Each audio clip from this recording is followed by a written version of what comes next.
Mensagem do dia, com o pastor Marcelo Gomes. Lucas capítulo 14, primeiro verso diz assim: Certo sábado, entrando Jesus para comer na casa de um fariseu importante, observavam-no atentamente. À frente dele estava um homem doente com o corpo inchado. Jesus perguntou aos fariseus e aos peritos na lei: é permitido ou não curar no sábado? Mas eles ficaram em silêncio. Assim, tomando o homem pela mão, Jesus o curou e o mandou embora. Então ele lhes perguntou: se um de vocês tiver um filho ou um boi, e este cair num poço no dia de sábado, não irá tirá-lo imediatamente? E eles nada puderam responder. Quando notou como os convidados escolhiam os lugares de honra à mesa, Jesus lhes contou esta parábola: quando alguém o convidar para um banquete de casamento, não ocupe o lugar de honra, pois pode ser que tenha sido convidado alguém de maior honra do que você. Se for assim, aquele que convidou os dois virá e lhe dirá: dê o lugar a este. Então, humilhado, você precisará ocupar o lugar menos importante. Mas quando você for convidado, ocupe o lugar menos importante, de forma que quando vier aquele que o convidou, diga-lhe: amigo, passe para um lugar mais importante. Então você será honrado na presença de todos os convidados, pois todo o que se exalta será humilhado, e o que se humilha será exaltado. Então Jesus disse ao que tinha convidado: quando você der um banquete ou jantar, não convide seus amigos, irmãos ou parentes, nem seus vizinhos ricos. Se o fizer, eles poderão também, por sua vez, convidá-lo, e assim você será recompensado. Mas quando der um banquete, convide os pobres, os aleijados, os mancos e os cegos. Feliz será você, porque estes não têm como retribuir. A sua recompensa virá na ressurreição dos justos. Até aqui, louvado seja o Senhor pela sua palavra. Eu imagino você já deva ter separado algum tempo para planejar os compromissos, os desafios e até mesmo aqueles desejos que você entende que tem pela frente. E você não sabe exatamente tudo o que vai acontecer com você. Você sabe que na sua agenda deve ter um espaçozinho para o inesperado, para aquilo que vem de surpresa, para aquilo que não pode ser planejado. Mas ainda assim você tenta se programar de algum modo. Você tenta planejar, você tenta sonhar. Sonhar é uma bênção. Sonhar é um privilégio. Sonhar é uma alegria. Eu li um livro do Rubem Alves chamado Se Eu Pudesse Começar a Minha Vida Novamente. E nesse livro, numa das crônicas, ele diz: sonhar já é viver. Quem sonha está vivo. Quem sonha está com o sonho dando sinais da sua vida, da sua existência livre. Porque as pessoas podem roubar tudo de você, não podem roubar a sua capacidade de sonhar. As pessoas podem tirar tudo que você tem, o mundo pode tirar tudo que você tem.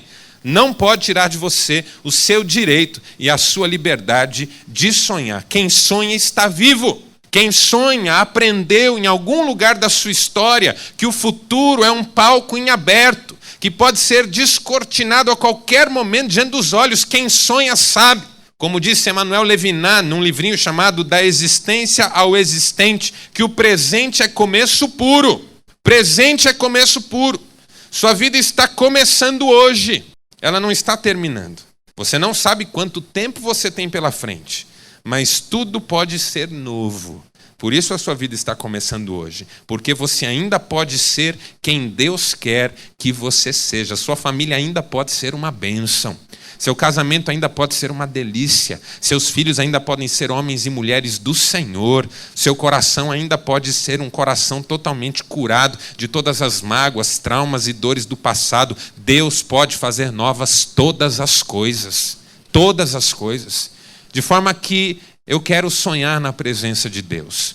Eu quero viver o presente como ponto de partida e não como ponto de chegada. Eu quero saber que ainda é possível e eu quero crer nisso.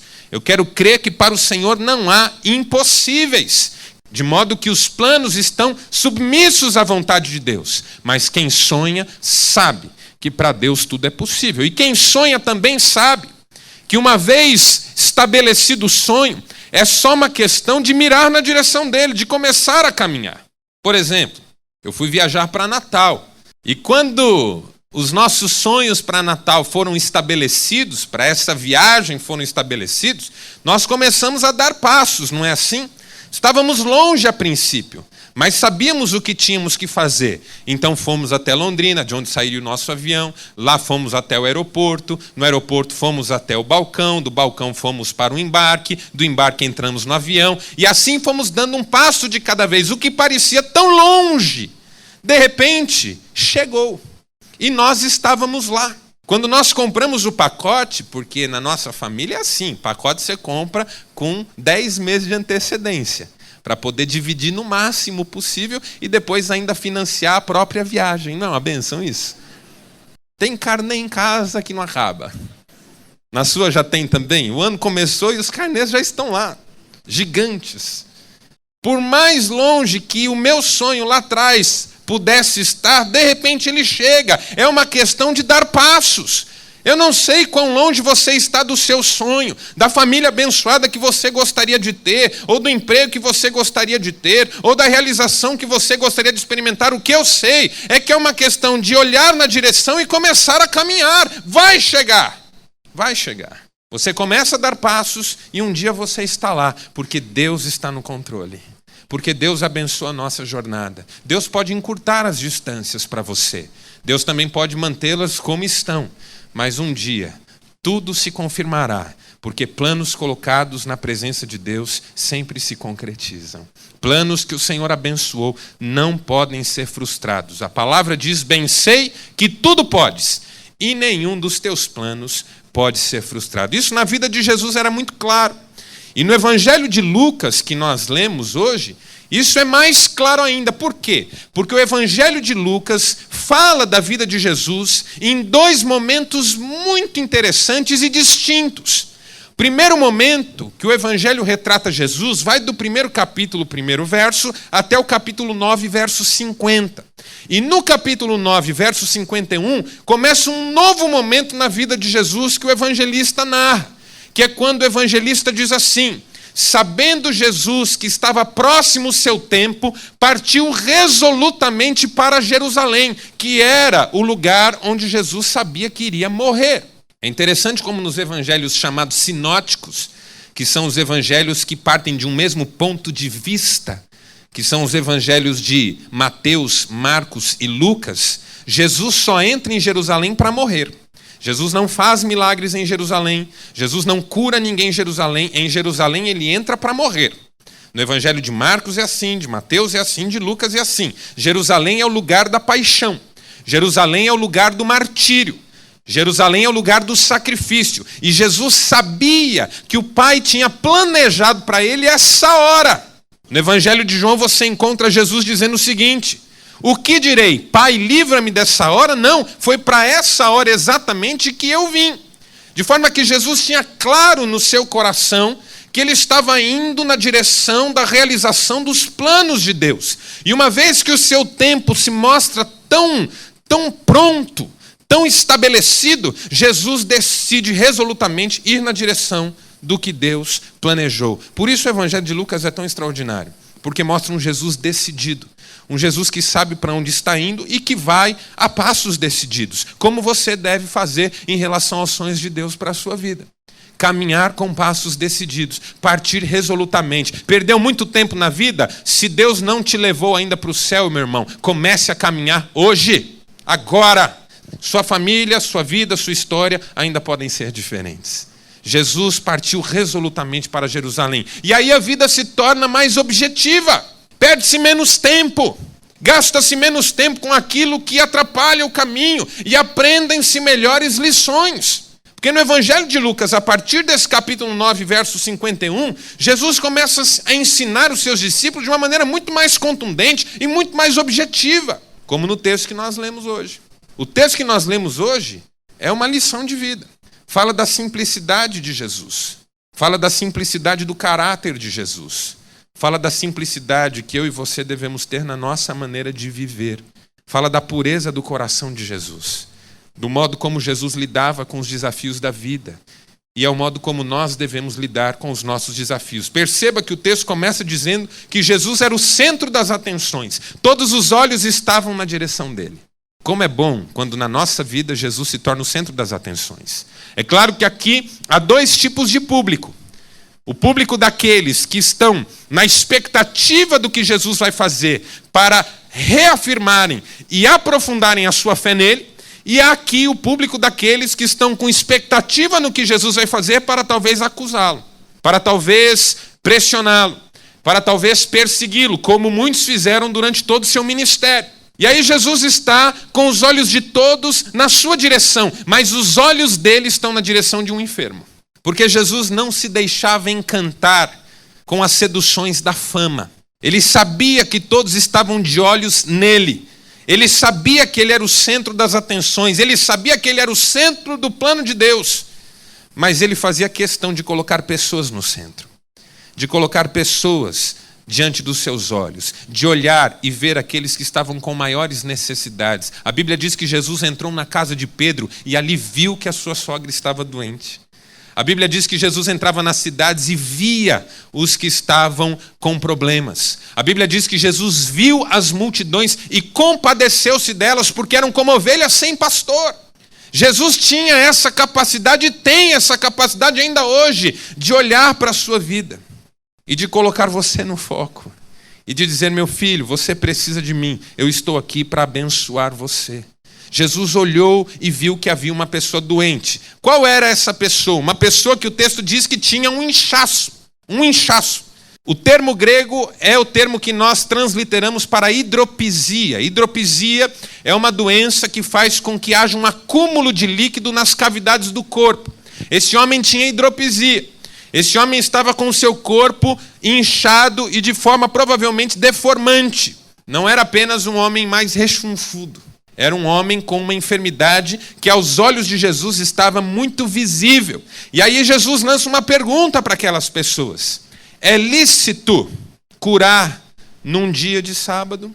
Por quê? Porque havia uma cartilha, principalmente no mundo religioso daquela época. Dia de sábado é dia para não fazer trabalho nenhum, nem mesmo ajudar pessoas. Se alguém está doente no sábado, espere até o domingo. Se alguém está com problema no sábado, que espere o domingo. Sábado não se cozinha, sábado não se lava, sábado não se faz nada. Não foi isso que Deus tinha planejado. Deus tinha planejado um tempo de adoração, de desfrutar da presença de Deus, de você poder fazer uma refeição com alegria diante do Senhor. O sábado era um dia de celebração diante de Deus. Os judeus religiosos da época conseguiram transformar o sábado, na época de Jesus, numa cartilha de pureza e impureza. Isso pode, isso não pode. A religião ficou pesada. Muitos estavam se afastando da fé. Os fariseus monopolizaram a religião. Eram homens moralistas. Não representavam o Deus do Antigo Testamento, o Deus dos profetas, mas representavam a sua própria religiosidade. Jesus mesmo lhes disse: vocês põem peso sobre os ombros dos outros que vocês não carregam com o dedo mínimo. E aí Jesus olha para essas pessoas e pergunta: é lícito abençoar alguém no sábado? Sabe por quê, meus irmãos? E aqui está a primeira lição que nós aprendemos com Jesus nessa noite, sobre a vida simples que Ele quer que nós vivamos. Porque a gente precisa de menos etiqueta e mais solidariedade. Menos conduta e mais amor. Menos formalismos e mais mão estendida. Menos regras e receitas e mais compaixão. Jesus tinha isso muito claro. Jesus sabia que mais importante do que seguir cartilhas humanas é ser uma bênção nas mãos de Deus.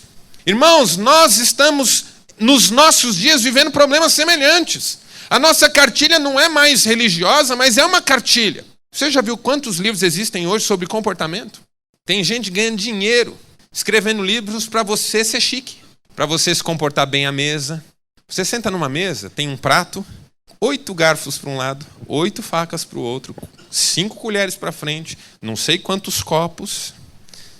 No meu tempo tomava tudo no mesmo copo. Põe Coca-Cola. Agora eu quero água, mas não quer outro copo? Não, joga aí mesmo. E aí você senta e não sabe por onde começar. Irmão, se você é chique, Deus te abençoe. Não precisa deixar de ser chique, é bonito. Mas mais importante que ser chique é ser uma bênção nas mãos de Deus. Porque tem gente que se esforça para fazer tudo certinho, para comer direitinho, para vestir direitinho. A moda é terrível. A moda para as irmãs é terrível. Ditatorial. Ah, essa blusa com essa saia não pode. É quem disse que não pode? Eu comprei as duas, paguei. Não estou pelado. Não, mas não pode. Assim não pode, assim não pode, assim não pode. Cartilhas, cartilhas, cartilhas. E aí as pessoas se esforçam. Fazem um sacrifício para andar direitinho, para fazer tudo politicamente correto e passam a vida sem abençoar ninguém. Ninguém. Andam conforme a cartilha do mundo, mas nunca foram bênção na vida de uma só pessoa. São impecáveis, elegantes, mas são inertes, insossos, infrutíferos. A vida na simplicidade de Deus faz com que você tenha menos preocupações de conduta e muito mais intimidade com o Senhor. A vida na presença de Deus é leve, porque você não precisa seguir cartilhas, você só precisa fluir no Espírito Santo. E quando Deus faz da sua vida uma bênção, a vida começa a valer a pena. Porque você passou a vida inteira fazendo coisas que ninguém nunca notou, que ninguém nunca valorizou. Mas quando você se deixa usar por Deus, primeiro, Deus valoriza. E segundo, as pessoas que você abençoa nunca vão esquecer disso. Nós precisamos aprender com Jesus, que na simplicidade da vida que Deus dá, nós temos menos preocupações com regras humanas e muito mais desejo de sermos bênção na vida dos outros. Eu queria muito que você colocasse como sonho de Deus na sua vida, ser bênção na vida de alguém, ser um instrumento do Senhor. Falar do amor de Jesus para pessoas, orar por pessoas, estender a mão na hora da dificuldade. Todos olhavam Jesus, Jesus olhava para alguém que precisava de ajuda. E Jesus abençoou essa pessoa. Jesus contrariou as normas humanas naquele dia, mas glorificou o nome do Senhor.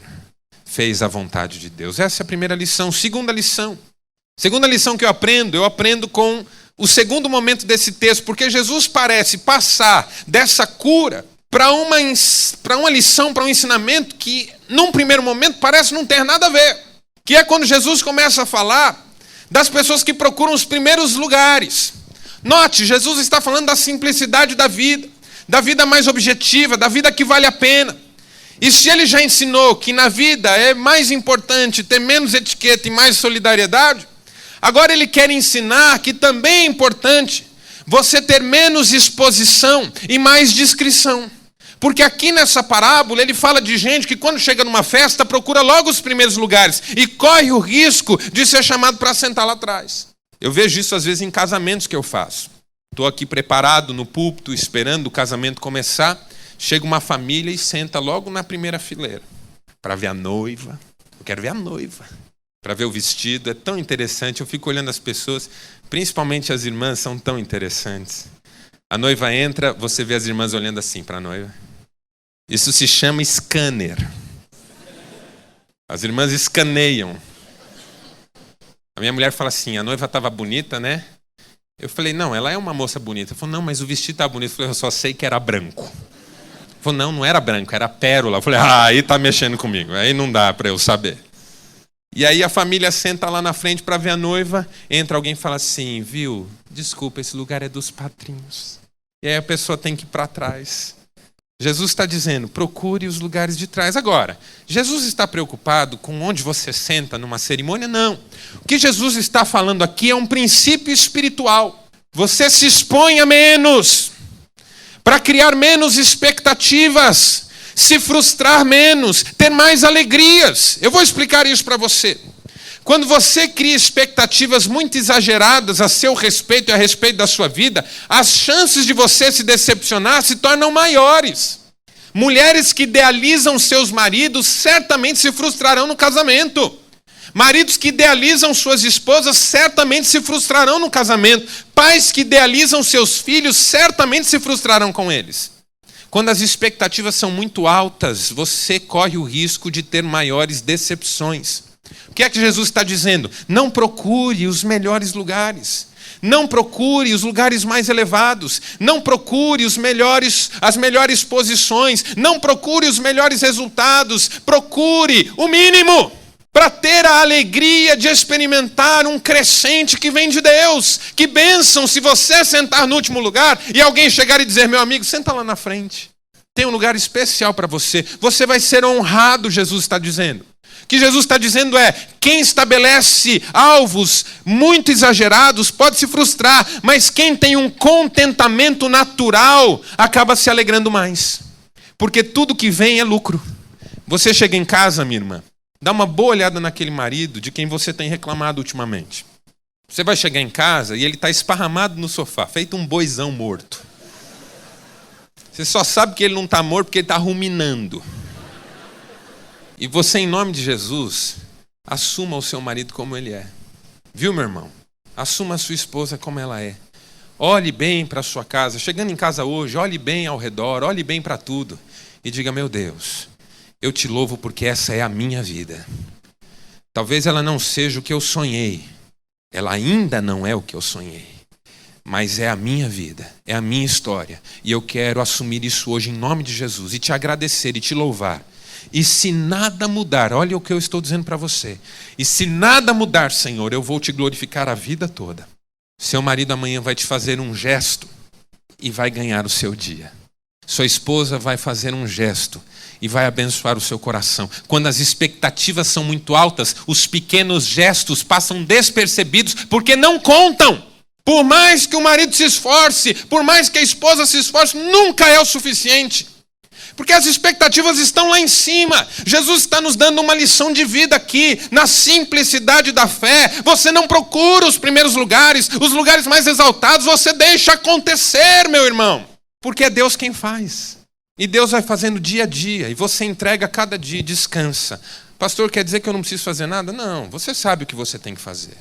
Deus tem mostrado para você o que fazer. Mas Deus também já mostrou o que você não pode fazer. E você pode descansar na certeza do cuidado do Senhor. Essa é a lição aqui. Quem procurar o primeiro lugar pode se frustrar por ser chamado a sentar lá atrás. Mas quem já senta lá atrás pode se alegrar de ser convidado para ir mais para frente. É uma questão de humildade na presença do Senhor. Sabedoria. Sabedoria. Não querer ser mais do que é. Discrição. Rousseau Shedd gosta de dizer que os heróis gostam de holofotes, mas os santos procuram a discrição. Alain Chartier, que é citado por Paul Tournier num livro chamado Os Fortes e os Fracos, diz que o pedante age ao seu modo, mas no fundo pensa como todo mundo. Já o sábio age como todo mundo, mas pensa por si próprio. Eu acho tão bonita essa frase, porque eu quero uma vida de sabedoria, não de destaque. Eu não quero ser o mais importante, eu quero ser sábio. Porque tem gente importante e infeliz, sabia disso? Mas na sabedoria você descobre a felicidade que só Deus dá. E por último, eu vou terminar uma última lição. Terceira lição, se a primeira é menos etiqueta e mais solidariedade, e a segunda é menos exposição e mais discrição, a terceira lição que nós aprendemos é menos maquinações e mais desprendimento. E eu vou explicar onde que eu encontrei essa lição. Terceiro momento do texto, Jesus olha para a pessoa que o convidou e diz assim, veja, quando você for dar um jantar, não convide, em suma, pessoas que depois podem dar um jantar de novo para você. Quando você for dar um jantar, convide cegos, aleijados, pastores e tal. Está aí no texto, eu li. Na minha Bíblia está a caneta, mas está. Note, Jesus não está exatamente interessado em regular o que é que você faz ou quem você convida para jantar. Aqui há outro princípio espiritual, que é o princípio da não maquinação, que é o princípio de você não fazer coisas com vistas a benefícios futuros. Essa é a ideia. A questão aqui é o seguinte, tem gente, como a gente gosta de dizer, que não dá ponto sem nó. Já ouviu essa frase? Fulano não dá ponto sem nó. Eu realmente não sei o que é dar um ponto e não dar um nó. Eu não sei nem o que é ponto e o que é nó. O que eu sei é que a ideia dessa frase é, tem gente que faz uma coisa e no fundo você sabe que ela está pensando lá na frente num benefício que ela vai ter. Então ela convida você para um jantar e você já está pensando o que ela vai querer em troca. Ela te ajuda num momento e você já começa a pensar, e aí vem aquela pessoa que chega assim e fala, eu já te falei que você é uma bênção, você pede, o que você quer? Tem gente que não dá ponto sem nó. Jesus está dizendo, na simplicidade da vida, você não faz maquinações. Você não age pensando no retorno que isso vai dar. Você é livre. Tem gente cansada, esgotada, desanimada, deprimida, porque o futuro é uma espécie de teia que precisa ser construída a cada dia, e ai de você se errar numa estratégia. Meu irmão, isso não é vida do crente. O crente sabe que o seu futuro não está garantido por causa das maquinações do presente, mas está garantido na fidelidade de Deus. O crente põe a cabeça no travesseiro e tenta dormir, e normalmente dorme. Diz como o salmista: eu me deito e logo pego no sono, porque só tu me fazes repousar seguro.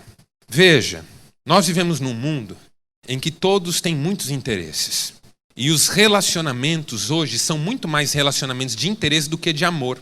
É o sujeito que vai pescar com o chefe no final de semana, não porque ele é amigo do chefe, mas porque ele está interessado naquela promoção. E ele vai e fica lá melando o chefe, e fica lá cozinhando o chefe em banho-maria, para não dizer palavras que você diz no dia a dia, mas que eu não posso dizer aqui. E fica lá elogiando e se propagandeando e aquela coisa. E a mulher está em casa e os filhos estão em casa. E quantas pessoas não têm permitido a si mesmas serem um doce na vida lá fora e depois viram uma tragédia dentro de casa. O marido é uma bênção com os clientes, solícito, bem-humorado, piadista. O homem tem uma sabedoria maravilhosa, mas em casa ele é péssimo. Tem as piores caras para a esposa, o rosto mais fechado para os filhos, não tem tempo para ninguém. Os relacionamentos de amor em segundo plano, os relacionamentos de interesse em primeiro plano. É isso que Jesus está condenando aqui. Relacionamentos de interesse que vêm para o primeiro plano da vida. E os relacionamentos de amor, os relacionamentos leves, livres, que não querem nada em troca, em último plano. Você está cansado porque você não tem liberdade de ser você mesmo. Tem que ficar pensando no que vai falar para agradar todo mundo. E acaba desagradando sempre quem é mais íntimo seu, quem te ama mais. Porque essas pessoas, por alguma razão, a gente acha que podem aguentar tudo, até o dia que cansam. Então, para todo mundo lá fora, eu sou uma bênção. Para minha mulher em casa, eu sou uma tragédia. Jesus está condenando isso. Menos maquinações em 2009. Mais desprendimento. Eu não vou fazer nada por interesse. Eu sei que o que é meu, Deus está guardando. Deus está guardando. Eu vou contar um testemunho pessoal para você e com ele eu termino. Eu recebi o meu chamado para o pastorado. E quando eu recebi o meu chamado pastoral, eu era presidente da juventude, ministro de louvor na igreja, tinha uma visibilidade muito grande. O pastor, na época, me disse: Marcelo, você tem um chamado pastoral, eu gostaria que você fosse começar um trabalho num bairro pobre da cidade. E eu fui. Saí daquele ambiente mais glamuroso da igreja sede, grande, vibrante, e fui começar um trabalho muito pequeno, muito simples, num bairro muito simples da cidade. E lá eu passei por muitas lutas, muitas dificuldades. E comecei a ver os demais jovens que também tinham os seus chamados. Perceba, eu estou contando isso do ponto de vista da minha imaturidade na época. Comecei a ver os jovens, os demais jovens crescendo, indo em frente, ganhando oportunidades, pregando para muita gente, e eu fazendo um trabalho ali simples, com pouquíssima visibilidade. Ninguém via nada, ninguém nem ligava, eu tinha essa sensação. Sabe quando você vai fazer um ministério na igreja que ninguém vê e você acha que ninguém dá valor? Pois eu passei anos fazendo isso. E um dia eu entrei em crise. Porque os seminaristas, quando para o seminário junto comigo, já estavam falando a igreja toda, pregando a igreja toda, e eu ali falando com 7, 8, 10 pessoas. Eu entrei em crise. E comecei a colocar isso diante de Deus. Senhor, eu vim me esconder aqui. Todas as oportunidades que eu poderia ter, eu estou abrindo mão, porque eu estou escondido aqui. Ninguém sabe que eu existo. Amanhã eu termino o seminário e ninguém sabe que eu existo. Vou para onde? Vou pastorear que igreja? Estou no meio de um bairro pobre aqui, trabalhando com favelados. E olha, eles eram uma bênção na minha vida. Mas eu estava numa crise profissional. Eu ia me formar e eu não era conhecido de lugar nenhum. Aí um dia eu fui convidado para ir numa reunião de oração com uma irmã que tinha dons maravilhosos. Nunca me esqueci dela. Foi uma bênção aquele dia. Nós fomos numa reunião de oração. E quando eu entrei na reunião de oração, aquela irmã Isis, havia muitas pessoas ali. Ela olhou na minha direção e disse assim: Deus conhece você. Eu nunca a tinha visto, não a conhecia. E naquele dia ela me deu uma palavra sobre Davi. Davi foi esquecido pelo seu próprio pai. Davi estava no campo pastoreando, enquanto seu pai passava todos os seus filhos diante do profeta Samuel. E foi Samuel que teve que perguntar: você não tem mais nenhum filho? Já pensou que dor você ser o filho esquecido? Davi era o filho esquecido. Você não tem mais nenhum filho? Ah, tenho um! Tem um mais, o mais novo, está no campo pastoreando. Sabe o que Samuel disse? E aquela irmã falou essa palavra para mim com uma força extraordinária naquele dia. Pois mande buscá-lo. Nós não nos assentaremos à mesa enquanto ele não chegar, disse Samuel. E aí quando Davi entra na sala, Samuel diz: agora nos assentemos, pois este é ele. Deus sabe quem você é. Deus conhece você no seu anonimato.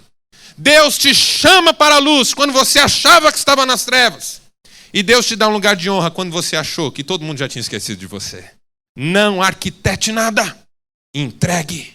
Não faça maquinações. Descanse. Se você acha que o seu chefe não vai te dar a sua promoção porque você não joga no time que todo mundo está jogando, deixe nas mãos de Deus, você verá o que Deus é capaz de fazer. E eu nunca me arrependi. Voltei para a minha congregação com alegria renovada. Coração cheio de júbilo. Sabia que Deus ia me chamar. E hoje Deus tem me abençoado de uma maneira muito especial. E eu não tenho nenhuma reclamação para fazer. Nunca mandei um currículo. Mas eu tenho convicção que o nosso Deus está no controle de todas as coisas. E Ele faz a obra. E que você não arquiteta, você não maquina, você não costura por trás dos bastidores. Mas o seu lugar no reino ninguém toma, porque é Deus que cuida dele. Amém, irmãos? Isso é a simplicidade da vida. Aí você descansa. Feche os seus olhos. Pai amado, eu quero interceder nessa hora por cada pessoa cansada. A vida se tornou complexa, pesada, difícil. Os desafios se multiplicaram, mas essas pessoas confiam no Senhor. Elas sabem que o Senhor tem algo para as suas vidas. E eu oro por elas, para que elas joguem as armas. Tu sabes quem aqui se esforça a vida inteira para fazer tudo certinho, corresponder às expectativas de todos, ler conforme todas as cartilhas que estão à disposição, mas cuja vida não é uma bênção. Pessoas cujos corações já estão fechados, precisando de cura, de restauração. Tu sabes quem aqui, Pai, já se expôs, já procurou os melhores lugares, já tentou de tudo, e agora está decepcionado, decepcionada. As expectativas foram frustradas, os sonhos desmoronaram, alguém chamou para sentar lá atrás. Pai, tu sabes quem aqui tem uma vida pesada, porque tenta controlar tudo, tenta cuidar de si mesmo, tantas maquinações, a mente não para, é um turbilhão, um vulcão sempre em erupção. Eu oro para que nessa noite o Senhor tome essas vidas nas tuas mãos. Nós oramos em nome de Jesus. Amém.